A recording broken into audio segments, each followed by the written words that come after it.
Assalamualaikum warahmatullahi wabarakatuh. Jumpa lagi dengan saya Pak Herwin Official Channel. Pada kesempatan ini kita akan belajar lagi tentang CSS. Kemarin video sebelumnya sudah saya jelaskan tentang layout dengan menggunakan tag HTML. Nah, sekarang bagaimana kita akan menggunakan CSS di dalam HTML itu sendiri. Oke, baik. Video yang lalu kita sudah berhasil mendesain layout seperti ini. Nah, sekarang bagaimana halaman ini bisa kita kenai style daripada CSS. Oleh karena itu kita harus tahu dulu apa itu CSS. Sekarang kita belajar CSS. CSS adalah singkatan dari Cascading Style Sheet. Cascading Style Sheet.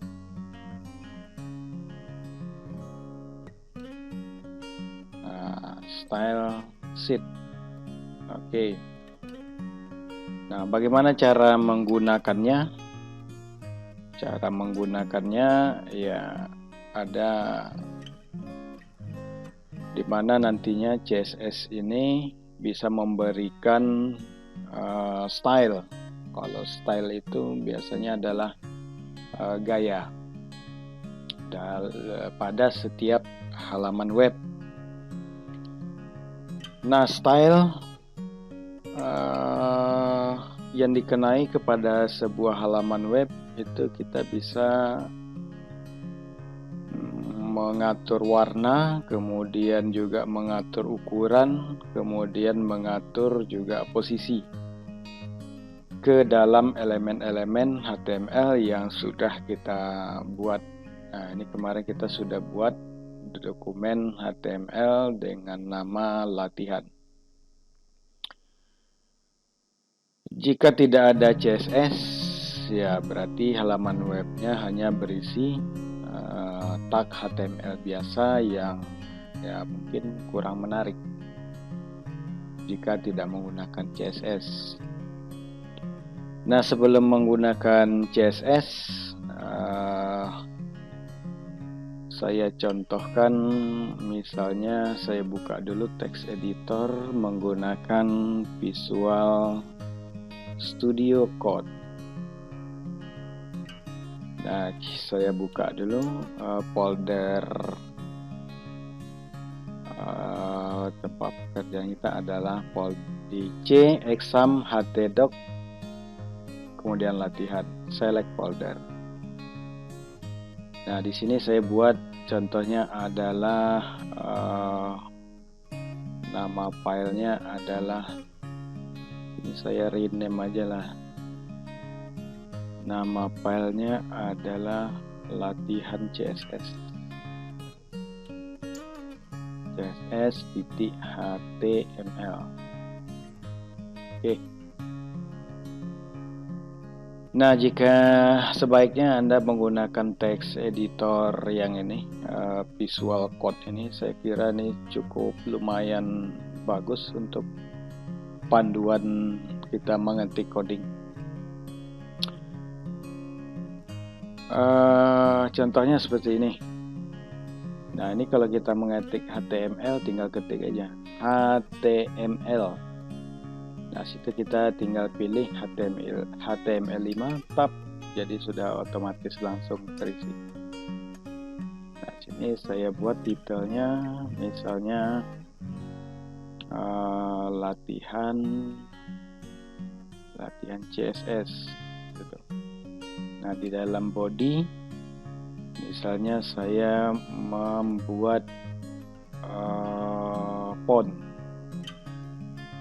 misalnya font size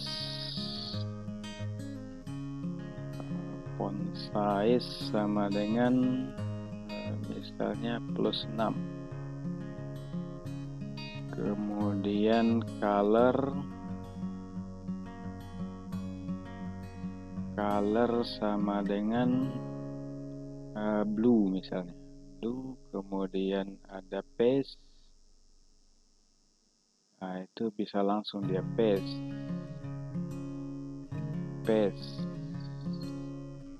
Oh, nah, kita buat aja paste-nya sama dengan Arial. Ini Arial. Wah, paste-nya Arial. Kemudian kita tutup. Kemudian ini otomatis dia menutup font. Enter. Kemudian di sini ada, kita buat supaya dia tulisannya ke tengah, saya buat center, tutup. Kemudian di dalam center saya buat H1 hello world. Nah, seperti itu dia. Oke, kita save. Lalu kita lihat hasilnya di latihan, kemudian nama filenya latihan css.html. Nah, hasilnya seperti ini. Nah, ini yang seperti ini adalah inline CSS yang dikenai pada elemen daripada HTML. Nah, ini bayangkan jika ini hanya menampilkan style pada H1 saja. H1. Bayangkan jika Anda ingin membuat H2, H3 dan seterusnya, ditambah lagi paragraf yang ada 10 paragraf. Wah, cukup ribet sekali dan kita agak bingung tentang struktur daripada kode HTML kita. Nah, dengan menggunakan CSS kita cukup mudah memisahkan antara style dengan dokumen HTML itu sendiri. Jadi antara HTML dengan style itu penempatannya dipisahkan. Bagaimana cara memisahkannya? Nah, memisahkannya kita buat aturan-aturan yang mendeklarasikan sebuah HTML. Misalnya untuk membuat dokumen CSS kita tinggal cukup ketik A1, kemudian buka kurung kurawal, kemudian di situ kita tinggal buat font size titik 2, kemudian misalnya 20 px. Ini px, ini pixel. Oke, cukup begitu saja. Jadi dokumen ini tidak tercampur dengan kode HTML utama. Nah, selanjutnya apa itu CSS?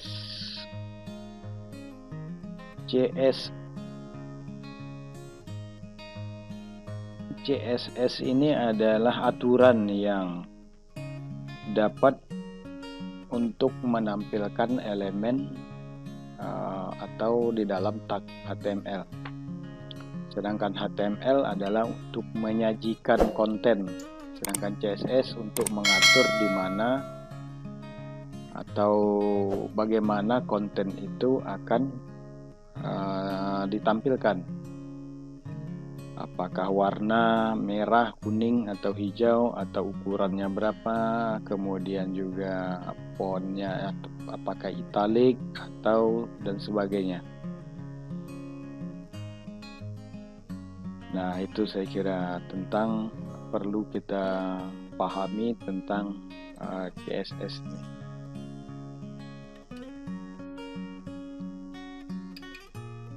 Nah, selanjutnya kita bisa melihat bahwa satu buah CSS itu dapat digunakan untuk banyak halaman HTML. Jadi satu CSS bisa untuk banyak halaman web,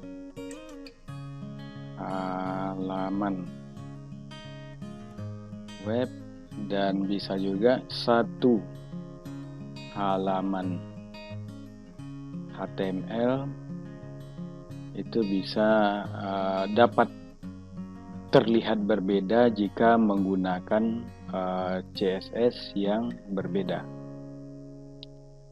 Jadi satu halaman HTML bisa saja nanti tampilannya dirubah tanpa mengganti konten daripada halaman HTML itu sendiri. Nah, sekarang kita lihat struktur daripada CSS. Yang pertama harus ada itu adalah selektor, kemudian kurung kurawal, di situ ada properti titik 2, kemudian ada value dan titik koma, kemudian diakhiri kurung kurawal tutup. Nah, ini sintak penulisan untuk satu deklarasi CSS, satu deklarasi. Jadi ada selektor, kemudian ada properti, kemudian ada value. Nah, ini adalah isi daripada satu deklarasi CSS. Contohnya misalnya selektornya adalah H1, kemudian propertinya adalah color, kemudian value-nya adalah blue seperti itu, kemudian tutup kurung kurawal. Nah, artinya apa ini? H1 property color dan value adalah blue. Itu artinya saya ingin membuat seluruh tulisan yang ada di dalam H1, ini kan H1, di halaman saya ini warnanya diubah menjadi blue atau biru. Nah, ini satu baris. Bagaimana jika misalnya kita mempunyai lebih dari satu baris, maka kita bisa menggunakan seperti ini. Jadi ditulis di bawahnya. Jadi penulisannya bisa ditulis ke bawah. Misalnya tadi font family-nya adalah cow, rare, new misalnya. Kemudian nanti ada lagi properti yang lain, misalnya text align, center biasanya center, kemudian ada lagi font size. Nah, jadi bisa ditulis ke bawah font size sama dengan 30 px. Nah, kemudian color misalnya blue, seperti itu. Jadi penulisan bisa satu baris seperti ini, bisa juga banyak baris ke bawah. Nah, kemudian selektor ini digunakan untuk memilih dan memanipulasi elemen spesifik pada HTML. Elemennya itu mana? Yang seperti yang saya bilang tadi, elemen itu bisa berupa H1 yang ini, atau mungkin bisa juga font. Ini adalah merupakan elemen pada tag HTML. Nah, jadi selektor ini adalah untuk memilih dan memanipulasi elemen spesifik pada tag HTML. Elemennya apa saja, bisa berupa tag HTML atau mungkin bisa kita buat sendiri selektornya. Bisa menggunakan ID atau class atau mungkin juga kita bisa membuat sebuah pola atau pattern pola atau pattern. Nah, jadi semakin kompleks struktur dari HTML kita, maka semakin kompleks juga struktur daripada CSS-nya. Jadi tergantung kepada struktur dari halaman web yang akan kita buat. Nah, jadi selektor ini atau properti ada lebih daripada 350 properti dan selektor yang ada. Nanti Anda bisa melihat di developer.mozilla.org. Kemudian di situ ada folder, kemudian ada docs, kemudian ada web, kemudian ada CSS, kemudian ada reference. Nah, Anda bisa melihat jumlah atau apa-apa saja isi yang ada, perintah-perintahnya yang ada dalam properti dalam CSS, itu bisa dilihat di sini. Nah, itu kira-kira. Baik, kita lanjutkan kembali. Nah, dalam penulisan CSS di halaman web kita itu ada beberapa menempatkannya pada HTML ada beberapa macam. Yang pertama itu bisa dia embed. Jadi embedded, bisa embed. Contohnya seperti apa? Misalnya halaman style itu kita letakkan di halaman HTML itu sendiri dengan perintah style. Perintahnya adalah style. Kemudian ditutup /style. Ini adalah embedded, jadi menyatu di dalam halaman HTML itu sendiri. Contohnya di sini saya sudah ada, ini saya hapus. Kemudian ini hapus, yang ada di situ adalah hello world. Jadi kita kalau misalnya kita lihat di sini, nah seperti ini, hello world. Nah, kemudian kita lanjutkan. Ini penulisan elemen tag dengan menggunakan H1. Nah, di mana style embedded itu dilakukan adalah di bawah. Saya biasanya menggunakan di bawah title. Kita tinggal mengetik style. Oke. Nah, kemudian di dalam style inilah kita buat properti selektor yang ada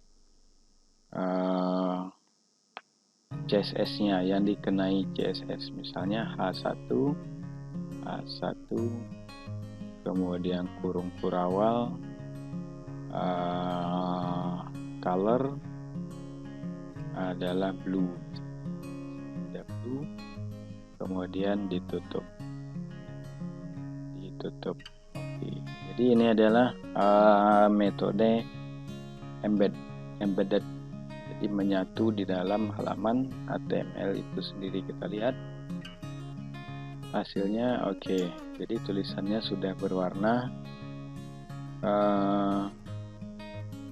biru, tadinya hitam sekarang sudah biru. Oke. Nah, ini yang kedua. Jadi embedded. Yang kedua bisa juga kita inline. Jadi bisa menggunakan inline. Contohnya adalah inline itu langsung pada tag HTML-nya. Contohnya yang ini tadi, ini saya hapus kembali. Saya hapus, oke. Nah, langsung kepada tag HTML yang kita buat. Contohnya adalah style, kemudian sama dengan kutip 2, buka, nah, itu langsung aja color sama dengan blue. Oke. Nah, seperti itu. Oke, saya coba dulu yang ini. Saya tes dulu sebelum inline. Ini masih hitam, belum dikenai CSS. Kemudian saya lanjutkan yang tadi, color sama dengan blue. Oke.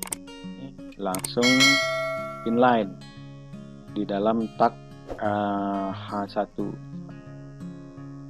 Nah, itu akan sama juga. Kemudian yang ketiga,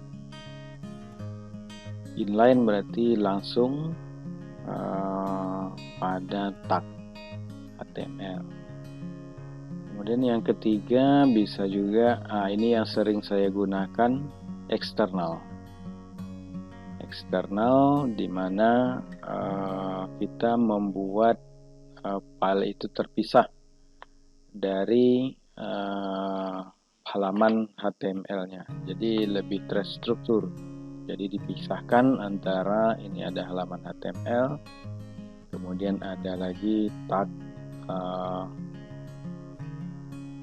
CSS. Misalnya saya buat nama filenya adalah style.css. Jadi ini adalah style, berarti ada dua, ada satu halaman HTML, kemudian satu lagi khusus untuk halaman style. Oke, ini saya hapus kembali. Nah, misalnya seperti ini sudah normal halaman HTML biasa.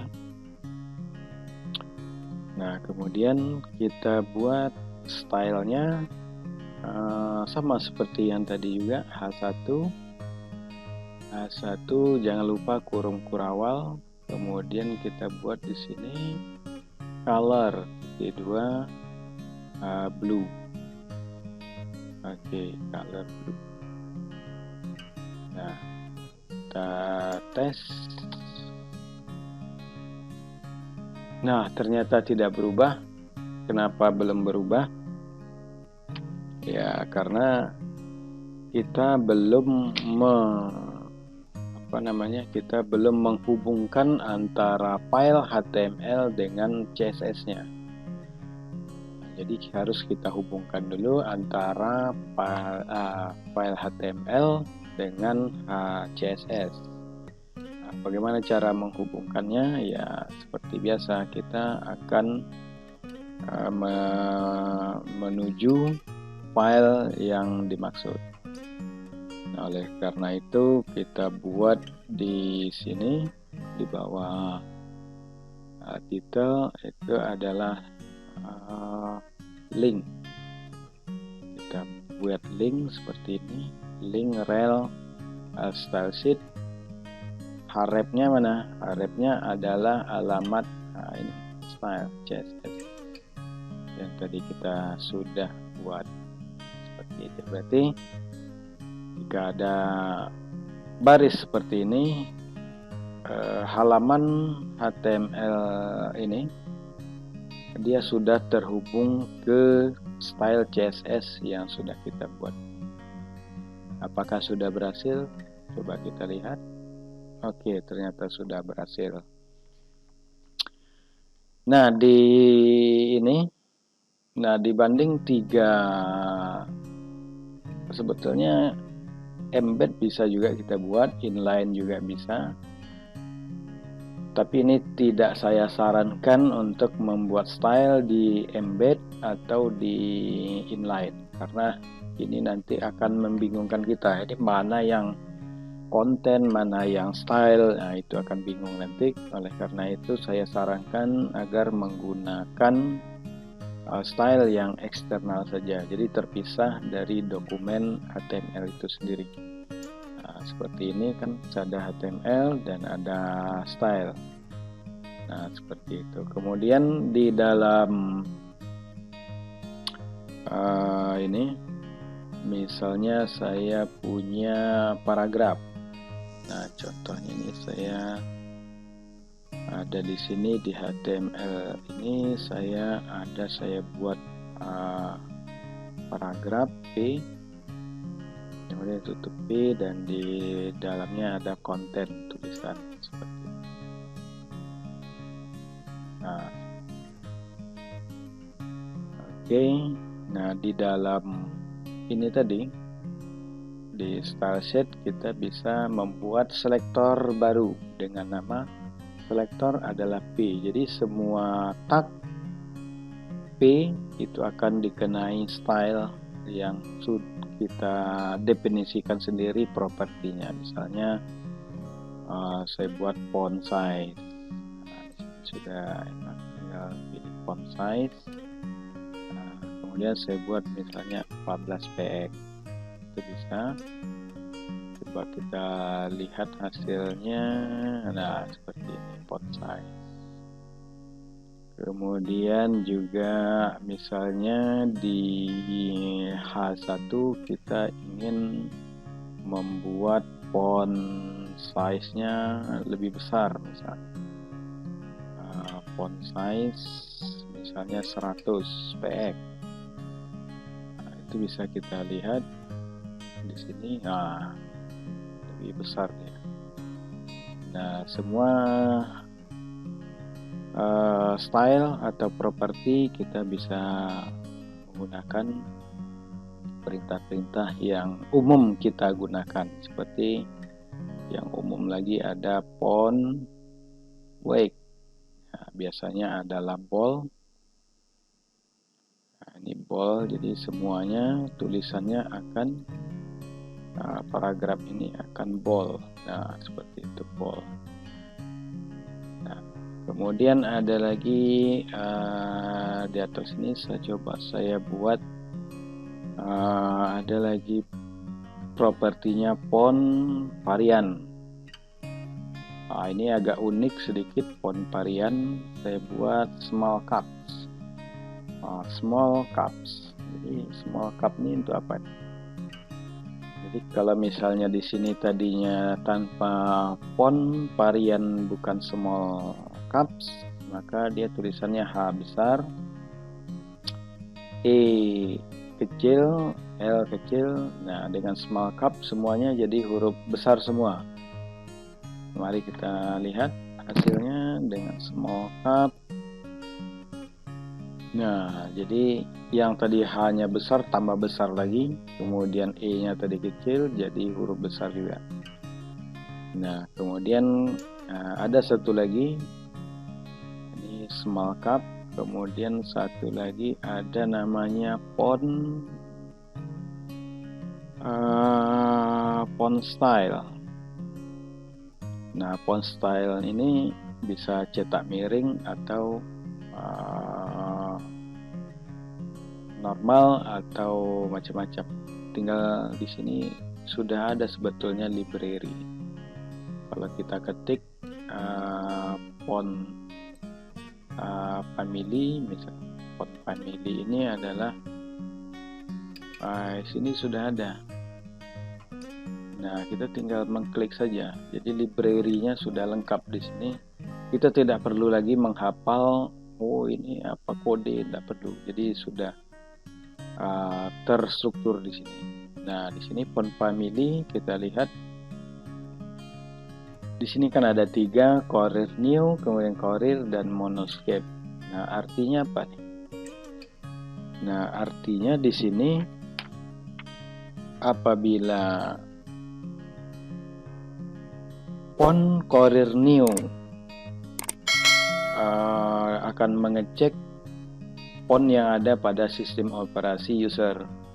Jika misalnya ada di sistem operasi user Courier New, maka dia akan menampilkan font dengan jenis Courier New. Tapi jika tidak ada, dia akan pindah ke sebelahnya dengan Courier. Kalau tidak ada juga, maka dia akan pindah ke sebelahnya lagi, Monoscape. Nah, itu untuk font family. Coba kita lihat hasilnya. Nah, jadi seperti ini. Nah, itu kira-kira. Nah, kemudian untuk